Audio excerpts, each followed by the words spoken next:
Welcome to With You Every Step, the solo travel podcast that explores, explains, and hopefully inspires you to travel the world by yourself. I'm your host, Mishel Lee. Welcome to With You Every Step. This week, I have a returning guest, which I am very excited to have to learn all the updates of what's been happening. I have, from episode 23, I have our US flight attendant, Jason Kueper. Welcome back. Hi, 23. It's a special number for me. That's such a good coincidence. Oh, really? Okay, good. Tell me more.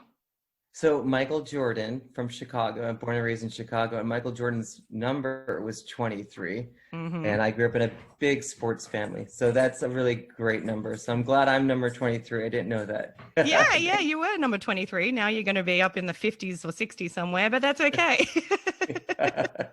Last time you were here talking all about your flight attendant job. Since then, we have been hit by the awful COVID-19. What has happened with your job? So back in, this year has been it feels like it's been so long. Everyone I've talked to feels the same way. So it was back in March when our company and our country was starting to get an uptick in COVID-19. And so they basically, every flight that I had scheduled, because we were scheduled, a month worth of our flights beforehand, all of them were canceled. So I haven't worked since March 30th. Really? Yeah. And then they offered in May, they offered voluntary furlough where you can decide to go home and be off for 6 months, and the company will still give you health insurance, because we don't have any government health insurance. So the company actually says, if you stay home and you don't actually make any money from us, but we'll cover your health insurance. I've been doing that. My husband is working, he's a nurse. We're okay. But, for a lot of people, it's, a big struggle because they don't have a second income to depend on. So were you able to get government assistance as well? So you weren't getting paid from your work though? Yeah, so we get a certain amount of unemployment, but it's based on, an equation of how much you work.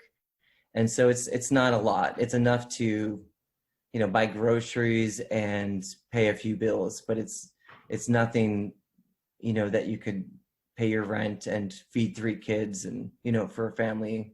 Mm-hmm. So it's very hard. It's not generous. And it fluctuates between, each person. Is your company, the airline company, still flying? Are there people that are still employed? Do they still have some people that are working? Yeah, so we have, I think, about 5,000 flight attendants, and about half are still working because so many people took the voluntary leave. So it's operating. I just talked to a friend, Marche, that's still flying, and every other week, flight is canceled, but he's still flying the routes, and they're slowly getting fuller. So they're not flying 100%, but they're getting up to 70% now.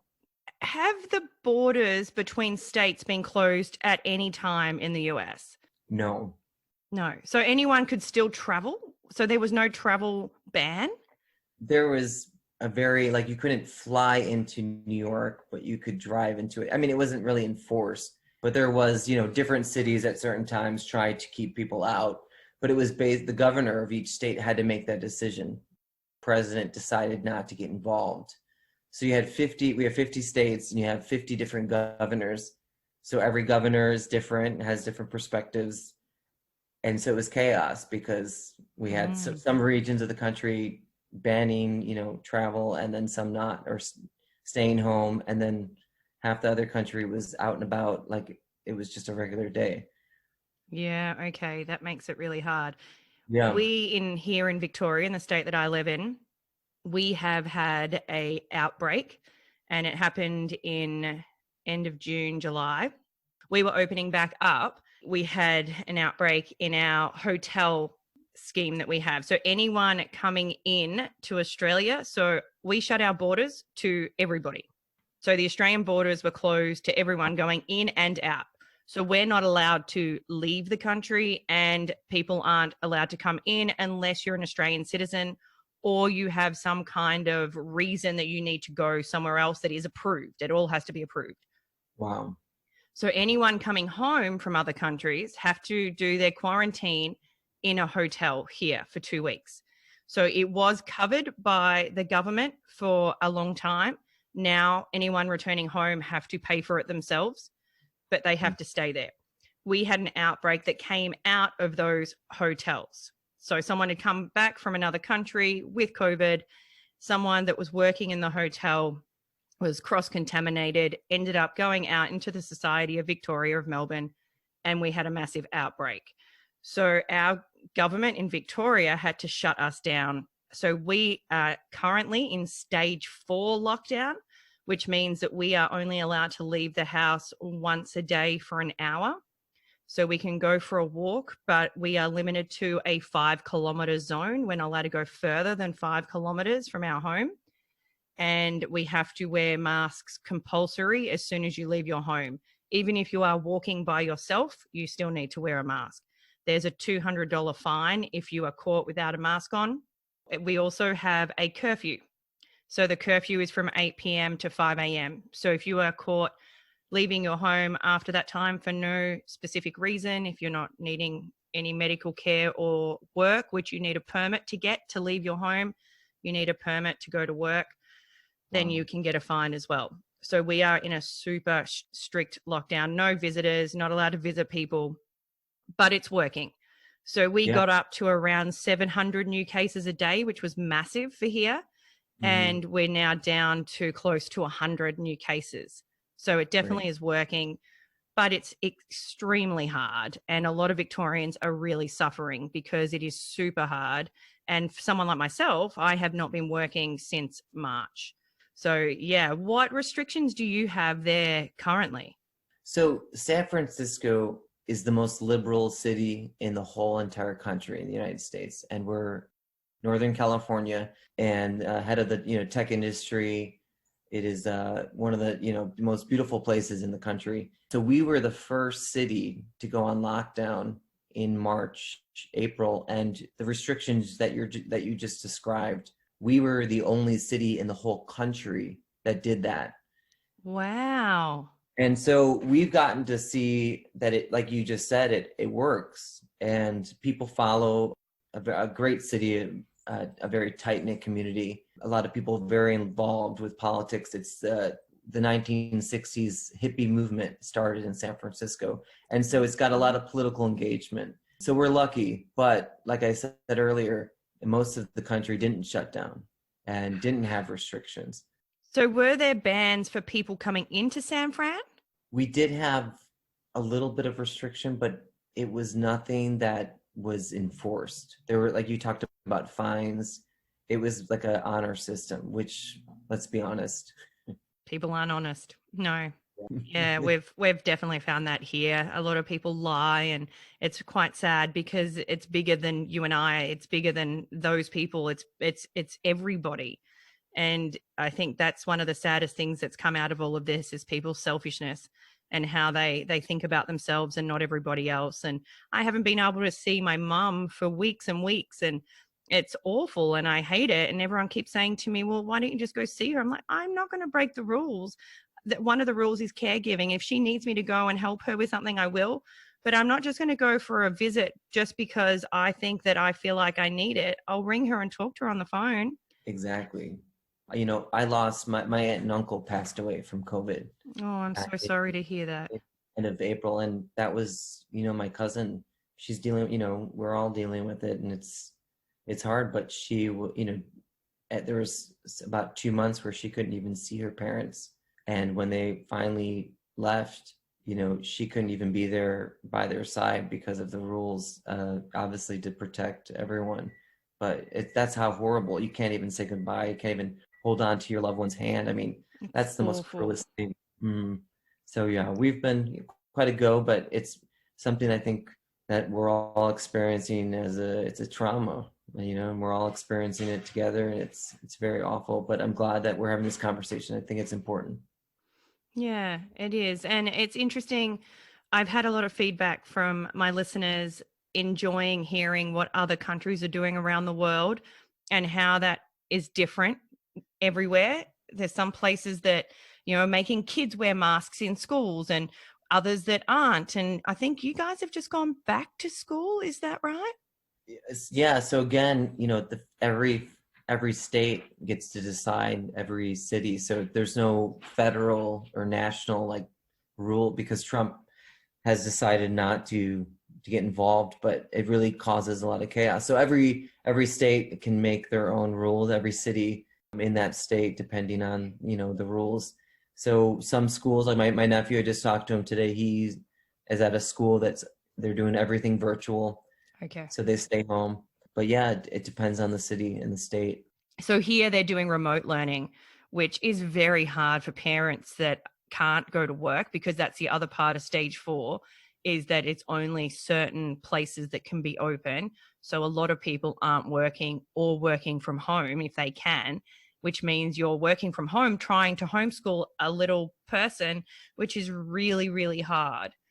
So some states in the US are back at school and some are doing remote learning, right? Yes, and I think I just heard this yesterday that a few colleges had an outbreak of 200 students, so they've sent them all home now. So I believe probably by the end of next week, I would assume that most schools will not be fully going back, because you can't ignore science. I mean, it's going to happen. There's a state of denial right now, and it's very scary. It is quite scary. And your partner, congratulations on just getting married. Thank you. So excited. So you chose to still go ahead and do a pandemic wedding. Can you tell me a little bit on how you did it? It was a rom-com, is that what they call, right? A romantic comedy. It was ridiculous. So we met on a plane. I think last time we talked, I told you the story about that. Yeah. So it was kind of a different story. We had a really good engagement story, and so it just kind of fell into place. We wanted to have a wedding of 300 people.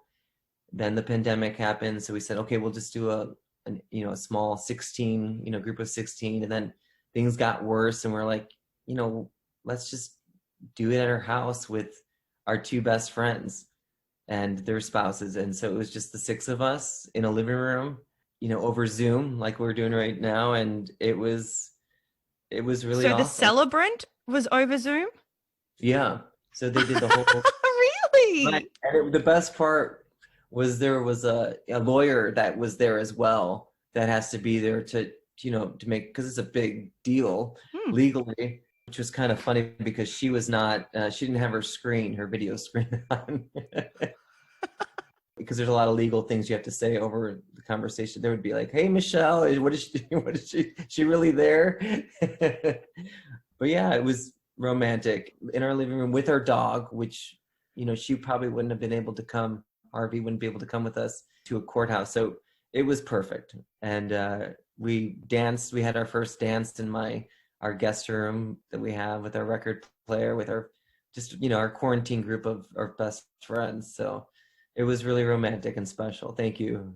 We're just happy and blessed that we're here and just moving forward. And you're allowed to have people over? Yeah, so you can't have more than 10 or 15 in a group, but you can have 6 or under is the limit that they have. So these are the two. We decided, me and my 2 best friends, to all quarantine together. They work from home. Matthew is a nurse. And so we tried it. We have our masks on. We do the 6 feet, but it was a social distance wedding. Nobody was dancing or anything. It was beautiful, but it was definitely different. You do it ever you can, but we look back at it and pretty funny story. So yeah, and like you said, it sounds like it was really intimate and special, and that's what it should be. Are you planning, once hopefully this all settles down, are you planning to then have a reception with your families? We're going to do the biggest post Donald Trump losing celebration / wedding / pandemic is over. We're calling it the Renaissance, and it's going to be wonderful. So do you need your address at the end of this? We will be sending you an invite. Well, it depends if they open our borders to if I can come or not. Now, you did just touch on politics, and I know that you are my political correspondent. So when I have things and I need to ask questions, you are the person that I ask. I am assuming by that comment that you are not a Trump supporter. That is correct. So you have been on the Biden campaign? I have. So Biden is, in American politics, was the most likely to win. That's not why I got behind him, but he was the next in line. So there was 10 Democrats running against him. He won. And so it's Joe Biden versus Donald Trump. And I have never seen this before in my life. Every person that I know is engaged, and it will be the biggest turnout that you will ever see in an election in the United States in our history. There's everybody has an opinion. Everybody is upset one way or the other. Yeah, I watch it all because I find it really quite fascinating. I've never been into politics ever, and I've never had a strong political party that I follow, even in Australia. But I have found it really interesting watching the process and listening. And so I watched Biden's convention, and now Donald Trump's one is happening. And there is a huge difference between how they're talking to the people, what they're doing, how they have people. One had an empty place, and the other one has people everywhere and without masks on. It's interesting to see what they're putting out to people. You're spot on, and it's scary because whenever there's a crisis in our country, we've all come together. 9/11, for example. Think about 9/11. It wasn't comparable to what we have now, but we had a president who I didn't agree with, but it was our president in a crisis, and so I think he had a 95% approval rating after 9/11 because we were all just in it together. And unfortunately, this president can only win when there's extreme politics, which causes a lot of, as you also know, our country is dealing with the fact that we have a racist president and there are a lot of racist people. So we're dealing with two different fronts, the pandemic and the social justice, the Black Lives Matters movement going on. And so it's very complex, but Donald Trump, instead of healing us, like Joe Biden is talking about coming together and, we have to figure this out. It's very hard. There's a lot of different perspectives, but we have to heal and we have to try, because if not, it's just going to be chaotic. And so Trump is just pouring gasoline on the fire, and Biden is trying to heal. Well, it does seem like that. So I was watching the Republican Party talk, and listening to them talk about Make America Great Again really confuses me, because they're in power right now, right? Yeah. So they've had 4 years to do that. So I don't know how they can still use that slogan, because if that's the case, that should be happening. Like, they should be great. Yeah, it's mind-boggling. He is a marketing genius, and I will give him credit for that, because what he does is he manipulates a lot of people, and he tries to create, as he did as a producer of a very successful TV show, and it was very entertaining. I did watch it, I did like it, and he was good at it, and he has a talent that most politicians don't, most normal people don't have in that regards. He's really good at presenting, as he did during the last 4 days during the Republican convention, is portraying a country on the rebound. The pandemic is over. I mean, they're telling their people they'd rather win. The more that people worry about the pandemic and the more that there's precautions, unfortunately, there's economic loss. Yeah. Me, my family, my values, I think most Americans' values and most humans' values is people's lives. And that's where we come from. And this guy just wants to win re-election. So he wants to kind of rush things to get open so the numbers look better.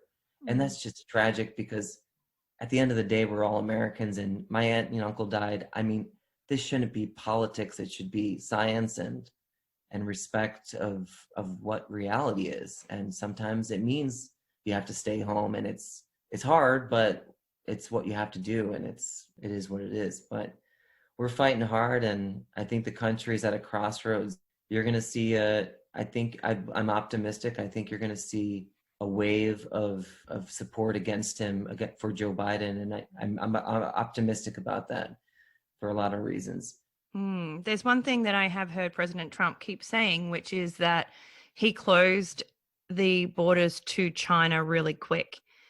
And unfortunately, when a virus is there, that then becomes irrelevant.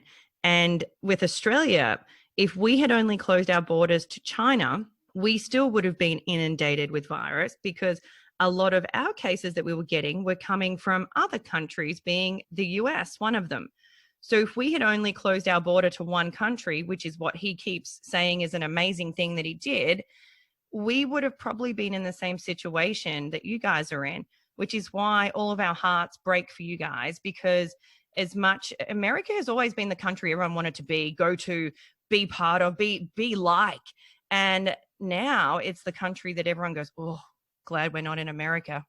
We don't want to be in America. And it's heartbreaking. It's heartbreaking. I've got so many amazing friends that are living there, like yourself, that have been through loss of family because things aren't being done. It's really quite heartbreaking. And I hope whichever party wins wakes up and sees that there's more than politics. Exactly. I mean, at what point do you just realize it's not just a scoreboard about winning and losing? It's really, real people dying and their families going through that. So yeah, he has no sense of empathy. We have a very racist country, and he makes racists feel better about themselves. And Yeah. when you give confidence to hatred, people start acting out. Not everyone, but a lot of them start acting out in hate. Mm-hmm. And Well, it's been on the news here. Obviously, we all see what is happening there, including the injustice of Black Americans by the police. What's just happened with Jacob Blake and how he's just been shot in the back 7 times. And then there was some other young men walking around with guns that then shot people that were not pulled aside by the police and told that they can't do that. That is being reported here in other countries. We're seeing all of this. So it is not just America thinking that no one else is seeing it. We're seeing it all too. And it's heartbreaking to watch, because I think for the first time, the rest of the world is seeing what's happening in America that has been hidden, I think, for a long time. The rest of the world hasn't seen this side unless you're living through it. And now everyone's eyes are being open to it. you're spot on again. Exactly. And I mean, as an American, I'm embarrassed. I really am. I mean, it is just awful. And you're exactly right. America had this really great marketing campaign of being this place of quality and freedom. That's a really ideal that we really strive for. And I think that's still there. But unfortunately, for a lot of Americans of color, anyone that is not white has a 10 times, 100 times more struggle to have opportunities. And it's something that I've recognized growing up in a wealthy family. I didn't have those struggles. And so what's great about this country is that you can go to a great university, which we have so many great universities that can really open your eyes to the social injustice. And I just think my education that helped me to realize that and to see that. And now I'm an advocate. Now I'm a Black Lives Matter member. I'm, out protesting peacefully and trying to make change in our community. And it's heartbreaking. Now, going back to your rules that you have there in San Fran, so you're allowed to only have a few people at your house. Are you allowed to drive anywhere, go for a bike ride anywhere? You don't have any rules or regulations on how many people you can go outside with? Yeah, we're on, for 2 months, about 2.5 months, we were on the lockdown that you have right now. Mm-hmm. But the last 3 months, we can drive anywhere. We can ride our bike anywhere. We just have to wear a mask, but there's no fines. So, but San Francisco, like I said, is a very rule following city and very smart people here. Everyone pretty much follows the rules. So yeah, you can travel, do whatever you want, go to work. it's open, but we've had pretty low cases, lucky. Oh, that's good.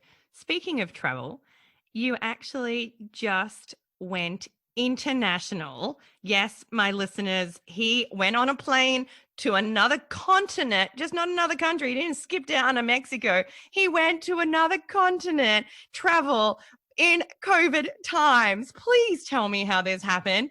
I saw your images and I felt like, I'm not going to lie, I felt like punching you first. Then I felt like crying. And then I wanted to know how and what was happening. And yes, it was for your honeymoon, and I'm glad you got to celebrate, but I still did want to punch you in the face. Please tell me how this happened.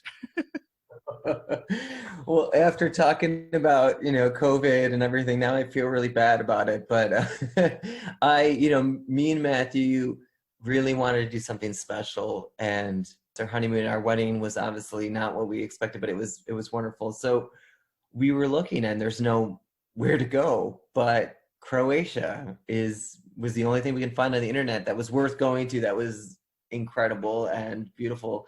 So Croatia's borders are not shut. To any citizen of the world, you just have to have a COVID test to get in.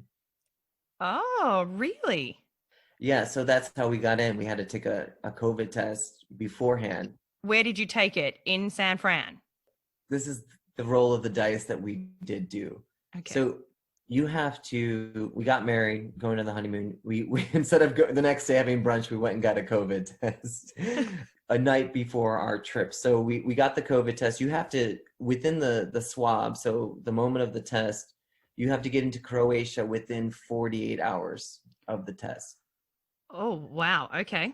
So we did it the night before. We woke up, we got on the plane not knowing what our test was. I mean, we didn't have any symptoms. We haven't had a COVID related, situation. So we are taking off, but get on the plane. And the reason why we did it, the reason why we went, was because the planes are completely empty, international. So we were with my flight benefits, got first class. There was 2 people in first class. So that's the only reason why we did it, was first class was open both ways. I mean, 2 people, it's enough space to spread out. So we got on, and halfway on our way to London first, we got the test. It was negative. We were able then to transfer from London to Croatia to Split. So what would you have done if it came back positive? Probably wrote a book about how crazy my wedding in 2020 was. We rolled the dice. I mean, we didn't have any symptoms. We haven't been around anyone. Yeah.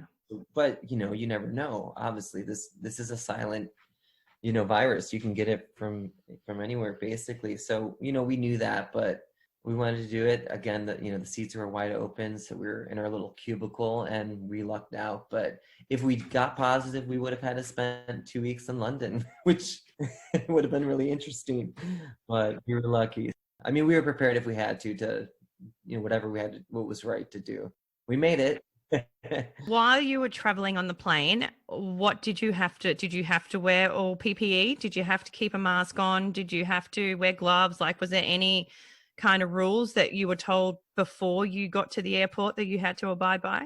Yeah, a mask the whole time throughout the whole process. I think, people are more self-aware. The one thing that I've noticed, so during security, by the way, it was a lot faster, because I think everyone's kind of like, ooh, this is very interesting what I'm doing right now because of the pandemic. So that was one thing I did notice about, like, just, as a flight attendant, human behavior. People are moving quicker because everyone's kind of like, this is serious. Let's try to make this as easy as possible because we don't want anyone to get infected. Mm-hmm. So I'm actually impressed with humanity for once.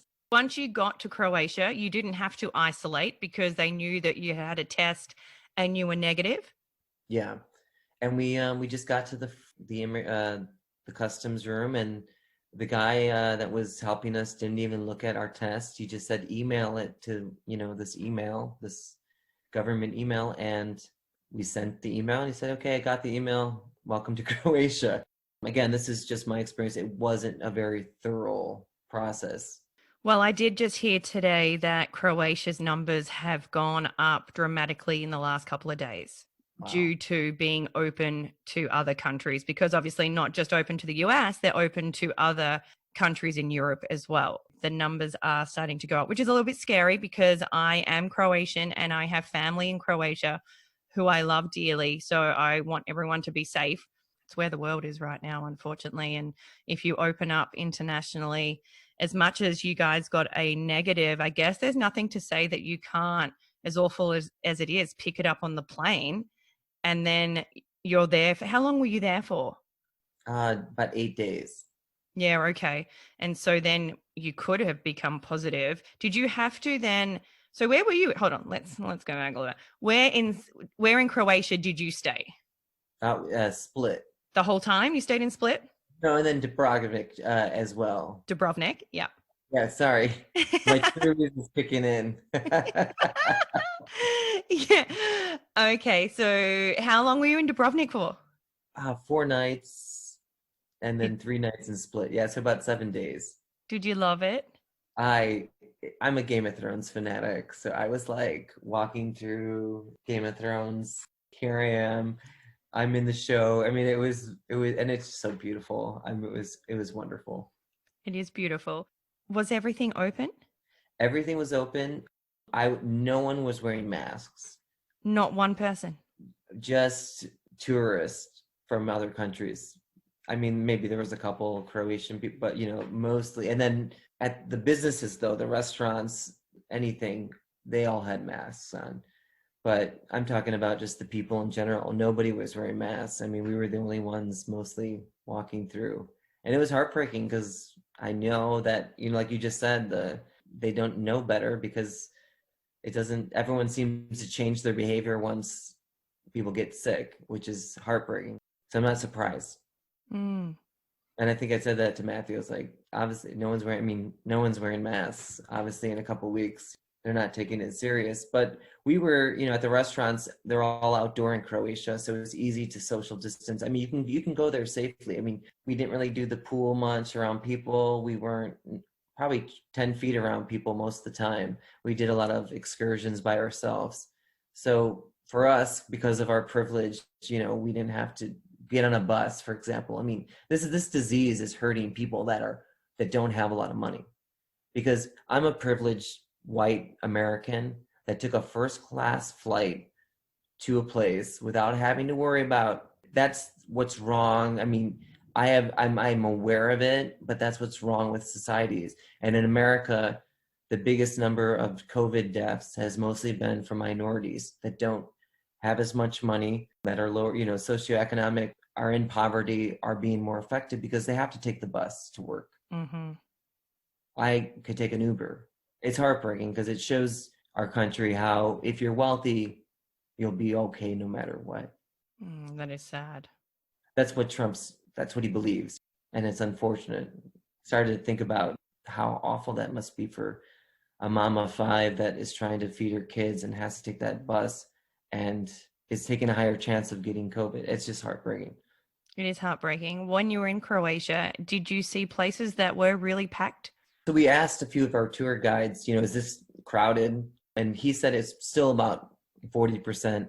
So it was spread out. I never once was in a crowd, but getting close. If it was 10% more people, because those, you're going through really narrow streets there. But yeah, I felt okay. But I can imagine if it was just a little bit more, it would have been a little too crowded for, comfort in my.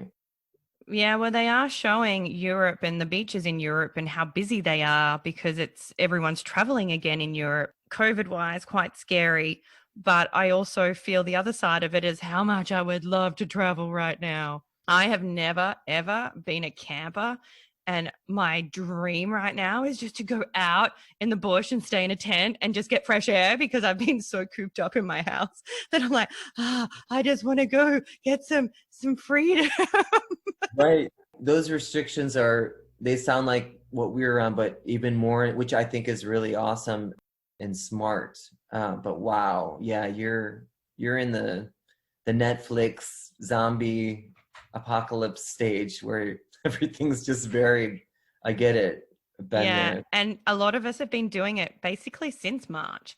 So we did get locked down where it was nowhere near as harsh as what it is now. And then we had a little bit of time of opening up and seeing people. And then, of course, as what happens is when you start to open up and people don't follow the rules like they should, then things happen again. And now we're in the hardest lockdown that Australia has ever had. And all the other borders from the other states have closed to Victoria. They don't want anything to do with us, which I absolutely don't blame them, because we are the ones that are all germy. So I get it. And I have no intentions of going anywhere for that reason. I don't want to, in case I don't see anyone because I've been at home, but just in case on the way there, I pick up something, I don't want to pass it on to anybody. But it is very, very hard. And it is nice talking to people. And I'm glad I've got this opportunity where I can still see your face and have a chat with someone on the other side of the world right now, which makes things great. And anyone listening, if you have someone that you know in Melbourne, give them a call. Don't send them a text. Texts don't work right now. You just need to pick up the phone and call somebody, because you don't know how much they might need that. And a lot of people do. And that's all over the world. Everyone is struggling with something. No matter what position they're in, they're all struggling, because that's where the whole world is at right now. That as we talk, I just realized something. You are the third person that I've had a Zoom interview with, and the first person was Vice President Joe Biden. So really? He called in. I think I told you before. Matthew's a nurse that takes care of COVID patients, and he found out about it. And I do a lot of work, activism with the campaign, and a lot of training I do. So he called me and we talked for 5 minutes, like we're talking right now over Zoom, and it was a surreal experience. And then the second time I did a Zoom interview was my wedding.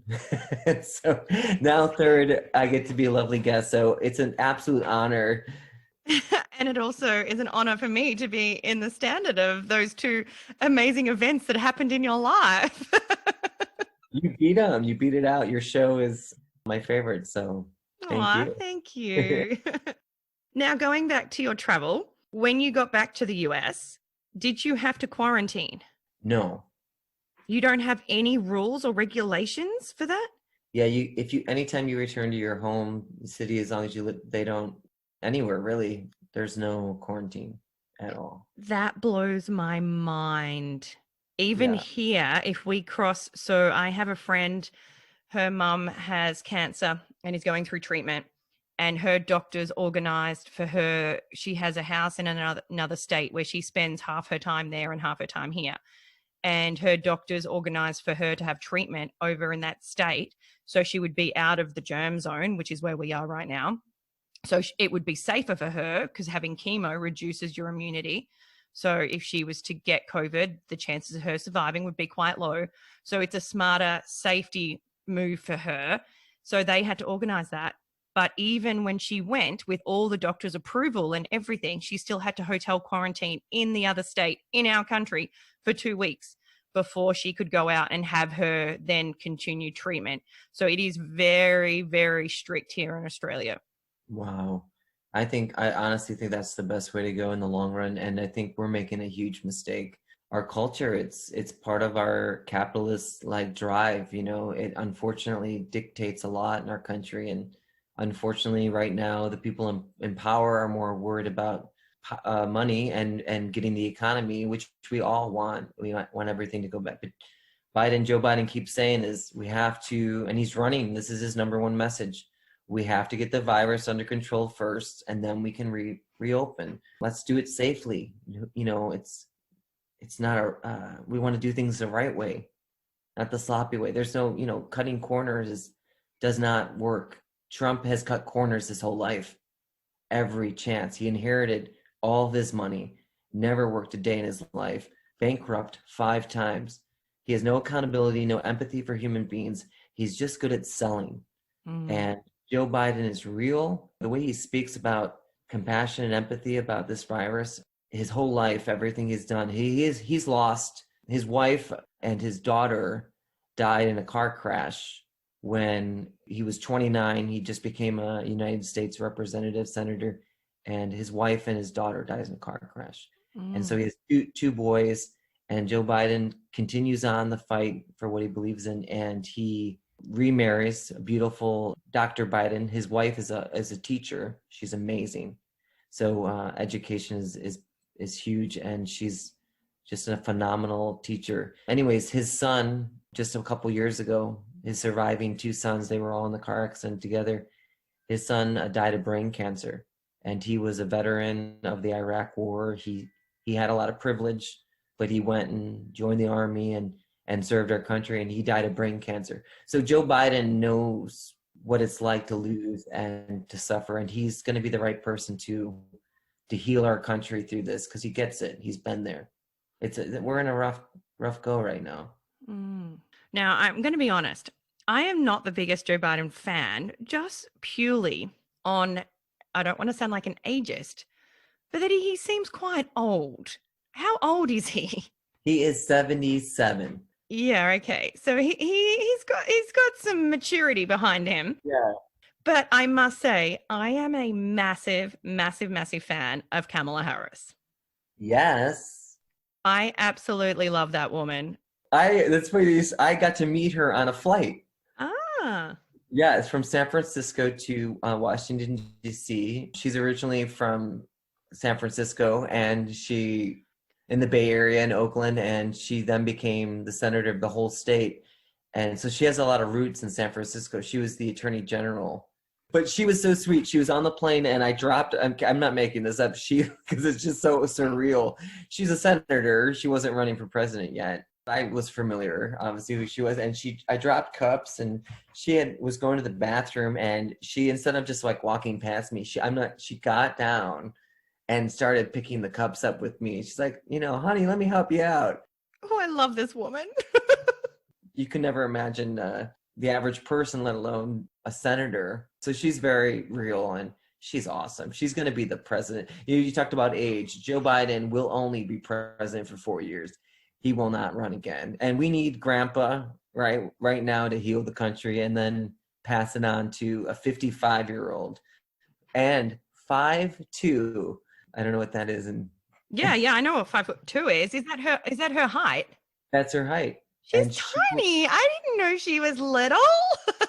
Yeah, I know. And as someone who's pretty short myself, 5'8", I always am like rooting for, the little person in us all. And so she's breaking barriers, as she'll be the first African-American female vice president. We've never had a female, and she has a lot of background in India from her mom. So it's just I think she's the perfect person to bridge us to the future. And Joe Biden will be the last old white man that is president of the United States.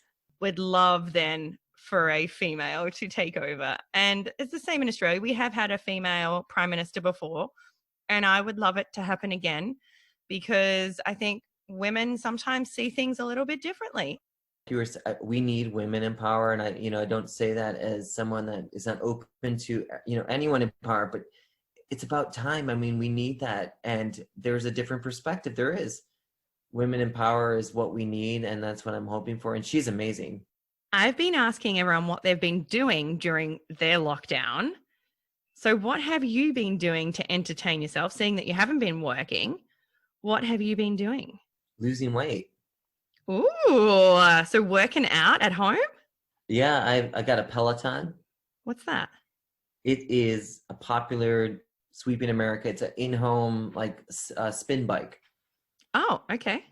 With a big screen, and you have these 15 hilarious, different, diverse group of women, men, all different backgrounds, and they're your instructors, and they're all a team, and you do live. You're biking at your home, but the screen, everyone's connected in with their Wi-Fi, with 10,000 people spitting to the instructor. It's really a community. It's really awesome.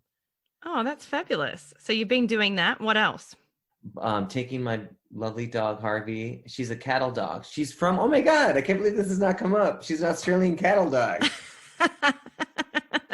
And so she needs 3 hours of walking per day. So I do my Peloton and then take her on a 2.5, 3 hour walk, and do a lot of consulting for different friends that are in politics, catch up with them. And that's kind of what I'm doing. And since I'm not working, I don't go back till April. So I'm just being a new husband with taking care of my daughter, Harvey.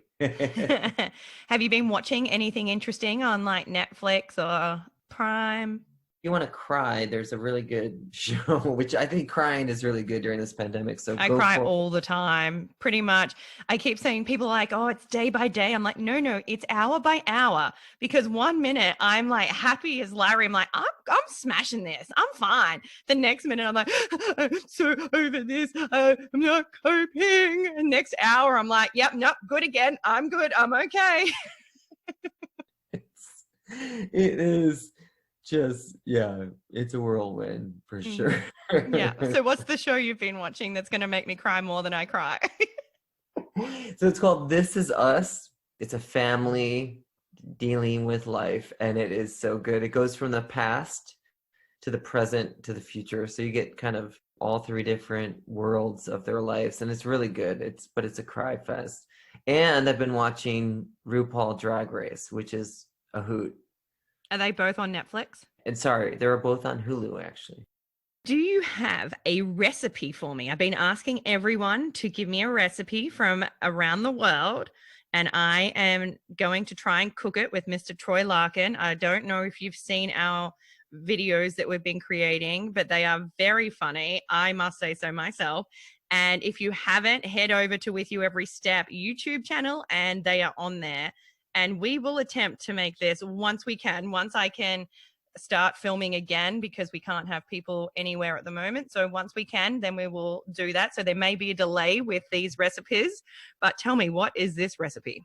And he is really funny. I love watching you two together, by the way. Thank you. He is very funny.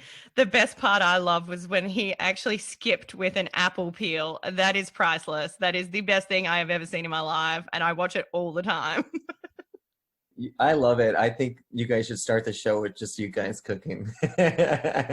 Cooking while you're interviewing. I think you're both wonderful. Yeah. So this is from my husband's side of the family, which is Southern Georgia, where he's from, close to Florida, and it's a baked mac and cheese. Ooh, okay. Tell me. It's not a healthy course of meat. To be honest, I don't expect any American recipe to be healthy. So I'm okay with that. And also, I mean, I have said this a few times, but that's what the 19 stands for in COVID. I know Trump doesn't know what it means, but it doesn't mean the year. I mean, scientists, come on, that's not what it means. It means 19 pound 19 pounds better, because if it was 19 kilos, that's quite a lot. So you're allowed to put on the COVID plus 19. Yeah, you nailed it again. Okay, give me this recipe. So we have an 8 ounce of elbow noodles. Okay, now I don't know ounces, but I will figure that out. I will put it into conversion and try and figure that out. But 8 ounces of elbow pasta. Yeah, of elbow noodles. And then 1 pound of shredded cheddar cheese. Oh, okay. All right. Again, I don't know pounds, but I will convert this. Yeah, and a good amount of cheese is always good. 1 green bell pepper. Oh, pepper. Okay. 1 small jar of Pimentos. Which is like a pepper? Yeah, which is the pepper, a little bit of flavor. And then 1 cup of mayonnaise. Oh, a cup of mayonnaise. Oh, wowzers. Okay. Yep, it's American. Mm-hmm. 1 can of cream of chicken. Oh, like a soup. Yeah, 1 can of it. Okay. The directions then, those are the ingredients. You preheat the oven to 350. Is that you guys? I think it's like 180 here. I keep saying that in our videos. I should really check, but I think it's around that. I'll double check that, but yeah. Yeah, preheat oven to 350. Boil noodles as directed. Then you strain the noodles and add. I love, by the way, that you call it noodles. We would call it pasta, and noodles are very different to me. They are something that you'd have in like Asian food, where pasta is Italian, and I think mac and cheese would be on the Italian side, right? Yeah. Yeah. Okay. Yeah. So you strain the noodles and add them to the carousel dish. Sorry, I'm going to have to stop you again, because did you say carousel? I'm sorry, casserole. I actually thought that was just an accent thing. No, I'm sorry. So sorry. That is good. I actually, you could have kept going with that and thought that that's how you pronounce casserole is carousel. No, I don't have my glasses, and I've just been looking at the screen all day. So then you add a half a cup of diced bell peppers. Uh-huh. Then you add 2 tablespoons of pimento. Okay, hold on. They're the little peppers. So 2 tablespoons of these little peppers. Is this what we're doing? So you don't need a full cup of them? No, what did you say? A full jar? No, the smallest jar you can get. Okay. So then you're going to add the cream of chicken. Just the powder, or is it actually like a soup? Just the can. So like you can buy them in a can, and I don't know. I've never, to be honest, actually used a like can of cream of chicken. So I will look for one and see if I can find one that's gluten free and maybe doesn't have too many preservatives in it. Otherwise, I don't know what I'll do with that one. But anyway, we'll have a look. We'll see what we can find. So then you add the shredded cheese, which would be the 1 pound of shredded cheese. And then you would add the mayo, which is the 1 cup of mayo. And then you mix together all of that. So is that in a saucepan? Yeah, in a saucepan. Yeah, okay. Definitely. And then you just bake it for 25 to 30 minutes. Oh, hold on. Sorry. So you just mix that up and then just put that on the pasta and then put it in the oven? Yeah. Okay, Exactly. so you don't have to actually cook the sauce itself and then put it on there. Yeah, okay. No. The only thing that you're actually cooking separately is the noodles, and then you put it on, mix it all together, and yeah, and it's a favorite. It's unbelievable. And you can even, if you want, put breadcrumbs or something on top, or whatever you choose to. But it's very popular every time we have it. Well, I might have to make some alterations to it, but we'll see how we go. You will see Troy and I try and make that and see how we go, and see if Troy doesn't have a heart attack when he sees what's going in it, because he eats quite healthy. So he does tend to have a heart attack every time I give him the recipes and he sees like 2 cups of sugar, or when he sees the 1 cup of mayo and a 1 pound of cheese. But it's okay. We'll have a go, and I'm sure it's going to taste delicious. And my listeners, if you want to have a crack at making it, go for it, because it sounds delicious. And again, it will help to the COVID-19. But then all you have to do is one of your classes, right, on your spin bike, and you've just burnt it all off. Exactly. That's why I do it, so I can eat and drink. Exactly. Well, thank you for that recipe. You're welcome. We're going to do the final 5 with you, because the first time you were on, I hadn't created this yet. So now we're going to do it. We are approaching our destination. Ladies and gentlemen, please fasten your seatbelts for the final 5. Your favorite city or town? Amsterdam. Oh, okay. Weirdest food you've ever eaten? Weirdest food had to have been in Peru. I couldn't eat it. I'm not a fisherman. Caught it's a fish with the teeth. Piranha. And I was so excited that I got it, that I caught it my first time ever catching a fish, but I could not dare to eat it. So that was, which I regret it, because I wish I would have tried it, what I caught, but yeah. Yeah, no, I don't eat any seafood. And we caught one, and I would have been really upset, to be honest, if they killed it for us to eat. So I'm glad the one that we got, they just showed us and then they put it back safely in the water. So it would have been sad. So but you didn't actually eat that. So what is the weirdest thing that you've eaten? Oh gosh. Okay. I would say, I think oysters for sure. I never had them growing up, so I'm not a big fan. Because you grew up in the Midwest, right? Yeah. Close to, right next to Iowa, Illinois. Yeah. So it's not so popular to have oysters there because they come from too far from the ocean. Is that why? Exactly. Yeah. I mean, mostly beef. We got the best beef and steaks and hot dogs. And beaches or mountains? Mountains. Okay. A tourist site that you recommend is a must see? I would say, because I was just there, in Croatia, you have to go to the Game of Thrones museum. Oh, is there a Game of Thrones museum? Yeah, in Split and in Dubrovnik. Yeah, thank you. It's the most tourist trap thing in the world, but as a fanatic fan, it was the best 30 kunos I've ever spent. I was going to ask you, did you do the Game of Thrones tour? Because I know that's very popular in Dubrovnik. They take you around to all of the sites and they talk about it. Did you do that?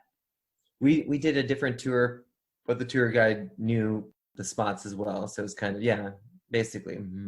It was wonderful because, Cersei, when she goes through and... I have never seen Game of Thrones. Oh, okay. I'm one of those people. There's not many of us, and I'm one of them. Nobody's perfect, right? You're close to it, though. But now that you have time more at home, this could be your next show. I don't know. I'm just not a big fan of like fantasy kind of stuff, but everyone's like, and it's quite gory. Any scene I've seen is really gory. So I don't know. I should have a go, but we'll see. What is your favorite show that you can recommend to me that I could watch? Well, it actually goes probably against everything I just said, but I love The Last Kingdom. I'm a massive fan of The Last Kingdom. Have you watched it? No. Oh, well, the actor in it is, in my opinion, the hottest man on earth. Oh, well, now I'm a married man, but you got my attention because you can both watch it. It's okay. You're allowed to look. He's on the screen. He's not going to be sitting next to you in your room, as much as I would love that happening. If I could push a button and have that actor come and sit next to me, I would be very happy, but that doesn't happen. So you're okay. You can watch it. Okay. Can you say thank you in another language? Mahalo from Hawaii. I go there quite a bit. And if you really appreciate someone, you say mahalo, mahalo. So you say it twice. Okay. Yeah, that's good to know. Yeah, especially if you're flying on Hawaiian Airlines. I've actually never been to Hawaii because every time I come to the US, I go direct to LA and then I tend to go to Iowa. So I have actually never been to Hawaii. It was actually a plan that I might have done this year. And then obviously this year got canceled. Yeah. Well, we go there quite a bit, so we have to get together, so we'll have to plan that. Well, mahalo. Thank you so much for joining me today. Is there anything that you would like to say to my listeners or to anybody out there before we wrap up? Just keep your head up. We're all in this together, and you're not alone. And reach out if you need help to your friends. I mean, this is a time that we all need to really lean on each other. And I'm just going to add something to that, actually, because a lot of people say reach out, but I feel like those that are in a dark place aren't in a position to reach out. So those that aren't feeling so dark, maybe you should be the one that reaches out to people that maybe you wouldn't normally reach out to because you don't know where they're at that point. Everyone, if you're in a good headspace, is the time to do it. When you're not, it is hard. So reach out to those maybe you haven't heard from in a long time, because there might be a reason that they haven't contacted you and they might need to hear your voice. Yeah, exactly. Thank you. That's wonderful. You're wonderful. Oh, you're wonderful. Thank you for joining me. It's been a pleasure talking to you. And I love seeing all of your campaign stuff that you're doing for Biden, even though it's got nothing to do with me and my politics, because I'm not American, but I enjoy watching you and how passionate you are about your country. And I hope it goes in the way that you want it to. Yeah. And just the last thing to say is that America is a beautiful country, and most people here are extremely generous and kind. And I believe that we're going to get through this darkness and we will see the light. And that's what Joe Biden said in his acceptance speech to become the nominee to beat Donald Trump, which he will do in just over 65 days. I hope so. I hope so for you. Love you so much. Thanks. Love you too. Take care. Thanks for listening to With You Every Step, hosted by Michelle Lee. We do hope you enjoyed listening. And if you did, make sure you tell everybody. If you didn't, nobody likes a Debbie Downer. Please subscribe to get up to date with our latest releases and give us a thumbs up on our social media at With You Every Step. We love to hear from you. If you have any questions or inquiries, head to the Contact Us page at our website, michellelee.com. That's also where you'll find all our blogs mentioned in the podcast. We love to hear from you, and if we have inspired you to travel, thanks for listening. Love life and adventure on.